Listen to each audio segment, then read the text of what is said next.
अस्सलाम वालेकुम। आप सब कैसे हैं? आई होप सब ठीक होंगे। मेरी दुआ है आप जहाँ रहें खुश रहें आबाद रहें। अल्हम्दुलिल्लाह से मैं भी ठीक हूँ। तो अल्लाह ताला आप सबको भी अपने घरों में बहुत खुश और आबाद रखे, आमीन सुम आमीन। तो ये मॉर्निंग से ही स्टार्ट किया है और जी मॉर्निंग हमारी आजकल कुछ ਇਹੋ ਜਿਹੀਆਂ ही हो रही ने हॉलीडेज ने बस मैं कहनी है छुट्टियां का भी पता ही कोई नहीं लगा इतनी कोई बिजी रूटीन गई है ना। मैं करी इंसान उस तरह ही अगे पीछे तो चलो रहना ही कितने हॉलीडेज ਤੇ ਜਾਣਾ ਹੁੰਦਾ ਉੱਥੇ ਵੀ नहीं गए ते भी बड़ी बिजी रूटीन गई है। पता नहीं इस दफ़ा मुझे फ़ील हुआ है कि मेरी जो रूटीन है ना बहुत ज़्यादा बिजी गई है। शायद कि शेड्यूल जो हमारा आजकल चला है ना, ये मेरा काम जो यूट्यूब पे करती हूँ, तो बस फिर उसकी वज़ह से आपकी रूटीन थोड़ी-सी बिजी हो जाती है और अल्लाह का शुक्र है, मुझे पहले यही होंदा हुंदा सी मैं करां की, मेरे को कोई काम नहीं है करन नूं, लेकिन अब मैं कहती हूँ शुक्र अल्लाह ताला का कि मेरी ज़िंदगी काफ़ी ज़्यादा बिजी हो गई है और मैं चाहती थी कि मैं अपने आप को ना बड़ा बिजी रखूँ। और क्योंकि आपको पता है कि परदेस में फिर अकेली ज़िंदगी गुज़ारना बड़ी मुश्किल होती है।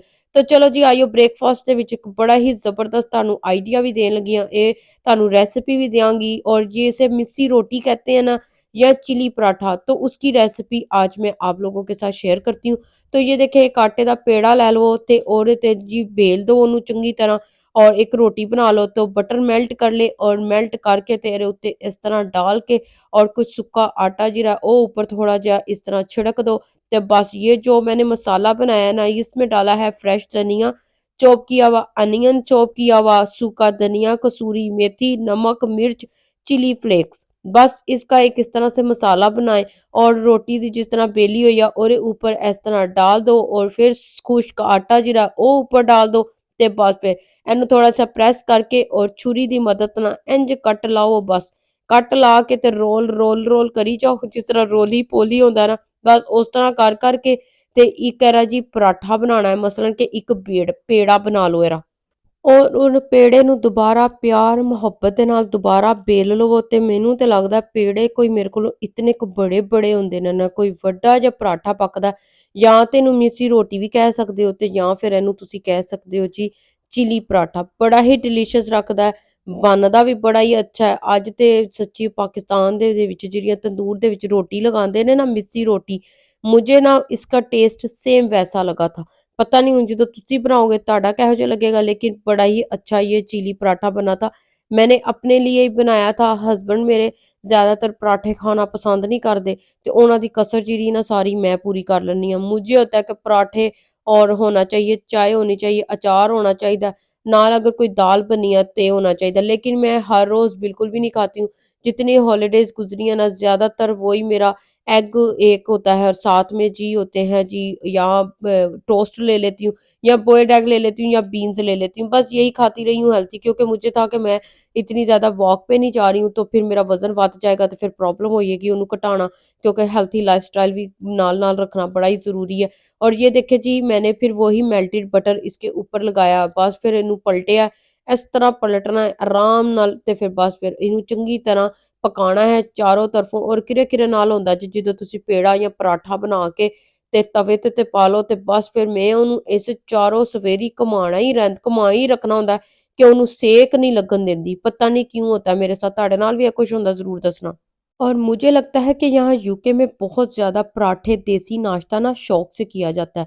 पता नहीं मैनू ही लगता है कि शायद मेरा शायद एक्सपीरियंस शायद रोंग होवे लेकिन पाकिस्तान ਦੇ ਵਿੱਚ ਤੁਹਾਨੂੰ बड़े ऑप्शन मिल जाते ਤੁਸੀਂ हलवा पूड़ी खा सकते हो नान चने खा सकते हो अगर दिल नहीं है तो जैम भी खा सकते हो ब्रेड ਦੇ ਨਾਲ लगा के अगर नहीं दिल तो लस्सी और नान भी खा सकते हैं सुबह ब्रेकफास्ट लेकिन यूके में मुझे लगता है कि शायद वही इंग्लिश ब्रेकफास्ट होगा या आप एक वीकेंड रखा होता है जिसपे आप देसी ब्रेकफास्ट बना के खा सकते हैं। हमारे साथ तो ऐसे ही कुछ होता है और हम लोग ज़्यादातर बस यही करते हैं कि सीरियल खा लें या कोई एग टोस्ट होता है वो खा लें, साथ में चाय का एक कप ले लें। लेकिन ये होता है कि वीकेंड पे अपने लिए मैनू होंदा है कि फिर बस अपने वास्ते एक ही पराठा बनावां। ये हो ना फैमिली हो तो फिर अच्छा लगता है सारे मिलके ये देसी ब्रेकफास्ट करते हैं। देखो जी तुसी चिली पराठा चेक करो, बहुत ही टेस्टी बना है। ज़रूर बनाइएगा आप भी और मुझे बताइएगा कि आपका कैसे बना है। और चलो जी ਹੁਣ ਮੈਂ ਤੁਹਾਨੂੰ ਤੁਸੀਂ बड़ी रिक्वेस्ट ਕੀਤੀ है कि थोड़ी जी ਤੁਸੀਂ रेसिपी भी ज़रूर शेयर करिया करो तो ਤੁਹਾਡੇ ਨਾਲ ਹੁਣ रेसिपी भी शेयर कर दिया करांगी थोड़ियां बहुतियां ठीक है।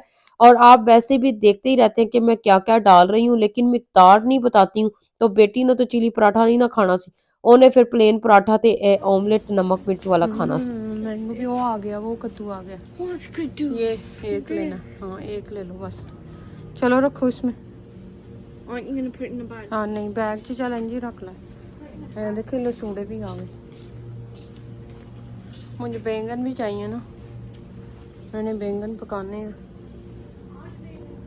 ताज़े ताज़े बैंगन। So guys, mom's putting in bangan in the bag. Look at them, they're all fresh. They all like these really nice bangan. She's buying some. She thinks that's enough. Is it enough? और अच्छा breakfast करके घर का थोड़ा ਬਹੁਤਾ काम कर कुर के ते हुन आ गई सी शाम वास्ते कुछ कुकिंग करनी है। तो मैं सोच रही हूँ कि क्या लेके जाऊँ, बस यहाँ से जब दिल करता है ना फ्रेश हमेशा वेजिटेबल्स लेके जाके तो पकाती हूँ। तो ये मेरे लिए बड़ी आसानी हो जाती है कि जेड़ा पकाना है ना, जो पकाना जाके लेके आओ। सारी जिम्मेदारी मेरे पे होती है, तो फिर मेरे वास्ते चूज करना बड़ा मुश्किल होता है। बेटी ने क्या खाना है वो चूज करो की पकाना है, और हम दोनों ने क्या खाना है वो चूज करें क्या खाना है। मुझे जो है ना नहीं पसंद है कद्दू और दाल, और मेरे हस्बैंड ਨੂੰ उतने ही पसंद ने। फिर जिस दिन कद्दू और दाल पकने उस दिन मेरे वास्ते कुछ और पकना, बेटी वास्ते कुछ और पकना। और ये देखे जी शलजम इतने ज़्यादा फ्रेश आए हुए थे, टेस्ट इतना अच्छा था। इंशाल्लाह वो मैं आप लोगों के साथ शेयर करूँगी जब मैंने पकाए थे। तो आज फिर बस सब्जियां वाली दिन ने सब्जियां ले रही हैं, और फ्रेश काफ़ी ज़्यादा इस स्टोर पे सब्जी मिल जाती है। तो पालक तुसी चेक करो कितनी ज़्यादा फ्रेश है, और नाल धनिया भी बहुत ज़्यादा फ्रेश है। पुदीना भी, जो चीज़ यहाँ से मिलती है ना आसानी से मिल जाती है और बड़ी फ्रेश मिलती है। ये नहीं कि 2-3 दिन की या 4 दिन की, रोज़ ही यहाँ पे फ्रेश वेजिटेबल्स आती हैं इस स्टोर पे। और आप रोज़ ही मुझे जो चीज़ जितने बजे टाइम चाहिए होती है मैं जाके फ़ौरन लेके आती हूँ पहले, और फिर शाम को पका लेती हूँ। और डिसाइड कर लेते हैं हम लोग कि हमने क्या पकाना है आज। और सारे घर दा यही मसला है कि अज की पकना है ते कल की पकना है ते परसों की पकना है।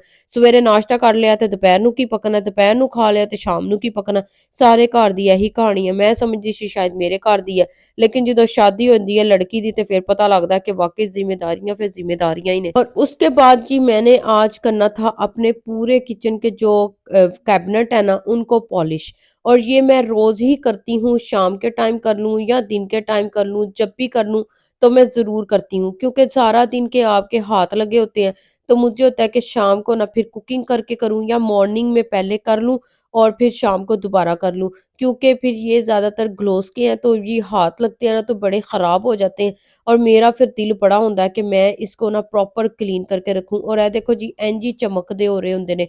ग्लोस वाले इन्हां दी ते पहले लुक आफ्टर ही बड़ी ज़्यादा ज़रूरी है।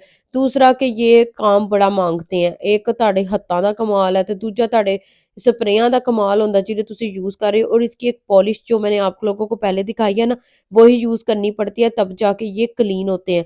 तो बस फिर इन्हां नूं इसी तरह, हालाँकि मैंने इस व्हाइट कैबिनेट नहीं लगवाए कि व्हाइट ज़्यादा जल्दी गंदे हो जाते हैं, लेकिन ये ग्रे भी अगर आपके हाथ का कोई मार्क, जैसे कोई आपने खाना खाया है, तो कोई चीज़ खोलने के लिए लेने गए हैं तो बस फिर वो हाथ लग गया तो समझो कि फिर तुहाडा वो मार्क लाइट के साथ ना सामने नज़र आता है। तो फिर मुझे ना ये होता है कि हर टाइम क्लीन होना चाहिए, बिल्कुल चमकदा होना चाहिए। मेरे हस्बैंड कहते तेरियां बाहवां ना इस तरह ही रह जानियां, तू ज़्यादातर जे बीमार रहनी है बिकॉज़ तू इस तरह हार्ड वर्क बहुत ज़्यादा करदी है, और फिर बाद चों कहनी है मैं बीमार हो गई हूँ।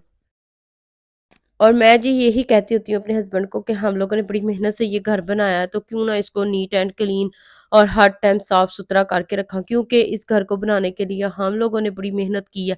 और आपको पता है कि यूके में एक घर लेना आजकल कितना मुश्किल हुआ है। तो वही बात है कि अल्लाह ताला ने आपको जिस नेमत से नवाजा है आप उसका लाखों करोड़ों दफ़ा शुक्र करें, और उसको संभाल संभाल के इस्तेमाल करो और संभाल संभाल के रखो। तो वही मेरी आदत है। और मेरी अम्मी कहती हमेशा हाथ पैर मारते रहना चाहिए, काम करते रहना चाहिए, एक्टिव रहना चाहिए, तो ਤੁਹਾਡੀ सेहत भी अच्छी रहती है। और बिल्कुल ठीक कहती हैं माएँ। और यही थी जी मेरी मॉर्निंग की रूटीन जो आजकल हॉलीडेज़ में चल रही हैं। आई होप जी आप लोगों को भी अच्छी लगे और कुछ आपको सीखने को मिले। तो मुझे दुआओं में याद रखिएगा। वीडियो अच्छी लगे तो ज़रूर लाइक कीजिएगा। नेक्स्ट वीडियो में मिलेंगे, तब तक के लिए अल्लाह हाफ़िज़।